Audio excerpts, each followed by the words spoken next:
The battle to tame the stricken Fukushima Daiichi nuclear power plant filled television screens in the aftermath of a massive earthquake and tsunami. 6% of the world's electricity comes from nuclear plants, but consumers rarely give them a thought until something goes horribly wrong, as it did in Japan. Images of the mangled plant won't easily be forgotten, but what's a nuclear plant like during better times? In August 2007, Tokyo Electric Power Company invited me to visit its Kashiwazaki Kariwa nuclear power station, the largest in the world by power output. TEPCO was keen to prove no major damage had been caused by a magnitude 6.6 quake that struck a month earlier. Both this plant and Fukushima are boiling water reactors. This one is much newer. It was built in the mid-90s, whereas Fukushima Daiichi is from the mid-70s.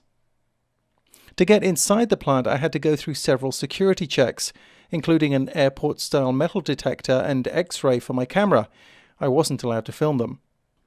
Once inside, the effect of the quake on the environment around the reactor buildings was obvious. The ground had been buckled and cracks remained in small walls. But my destination was the inside of Reactor Unit 3. Inside the building, everything is big. The construction, as you might expect, is very solid. Long corridors snake around the inside. Doors in front won't open unless doors behind are closed. These hydraulic pumps are for moving the control rods, which contain a neutron-absorbing material and can help control the nuclear reaction that occurs at the core. Reactor 3 has 185 of the pumps, one for each rod. At the center of the building is the containment vessel. A passage leads through its extremely thick wall.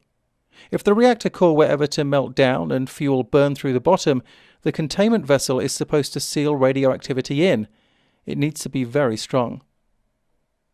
Inside there are several levels, so all the pipework, valves and machinery can be accessed. The people that work here know every corner. Somewhere above, the bottom of the reactor vessel. This is one of the pumps that injects liquid into the reactor core to stop the nuclear reaction. It's pumps like these that are among the troubles in Fukushima. At the very top of the building is the spent fuel pool. This is where used fuel rods are stored to cool down. Another problem faced in Fukushima is the loss of water from a pool like this. Next to the pool is a cover on top of the reactor core, and above it, a large crane. The crane lifts the rods from the reactor to the spent fuel pool. The men I met at the plant, and they were all men, struck me as being serious about their jobs, professionals who cared for the plant they operated as if it was their own. Media reports talked about heroic workers in Fukushima who risked endangering their lives to get the plant under control. Unfortunately, their employer, Tokyo Electric, has a history of falsifying safety data and covering up accidents. That's likely to put its actions under intense scrutiny at a later inquiry. Even though it was more than 3 years ago, the memories of my visit are still fresh in my mind. A nuclear power station is an amazing piece of engineering, and Kashiwazaki Kariwa was, without doubt, one of the most impressive things I've ever seen. Martin Williams, IDG News Service.